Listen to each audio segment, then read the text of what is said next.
Good morning all, happy Sunday. இன்றைக்கி நம்ம பார்க்க போகிறது சிம்பிள் சிக்கன் கறி.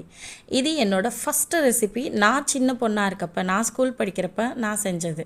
எங்கள் அம்மா எப்போயாவது எங்களுக்கு கிச்சனில் இடம் கொடுத்தாங்கன்னா நாங்கள் செய்கிற ரெசிபி இந்த ரெசிபி தான். ரொம்ப சிம்பிளாக இருக்கும். சின்ன வெங்காயம், பூண்டு இதை மிக்சியில் நல்லா பேஸ்ட்டாக அரைச்சி எடுத்து வச்சுப்போம். எண்ணெயை விட்டுட்டு கடாயில் ஸ்பைசஸ் போட்டுருவோம். போட்டுட்டு அதுக்கப்புறமேட்டு அரைச்சி வச்சுருந்த அந்த பேஸ்ட்டு போட்டுருவோம். நல்லா அது சுண்டி வந்தோன்னா சிக்கன் போட்டுட்டு மஞ்சத்தூள், உப்பு போட்டு ஒரு பரட்டி விட்டு மூடி போட்டு வேக விட்டுருவோம். அந்த சிக்கன்லேருந்து தண்ணி வெளியில் வரும். அப்புறமேட்டு அதை எடுத்துட்டு சிக்கன் மசாலாத்தூள், மிளகாத்தூள் இது ரெண்டுத்தையும் போட்டு ஒரு 2 டம்ளர் தண்ணி ஊற்றி நல்லா கொதிக்க விடுங்க. ஒரு 10-15 நிமிஷம் நல்லா ஸ்லோவில் வச்சு கொதிக்க விடுங்க.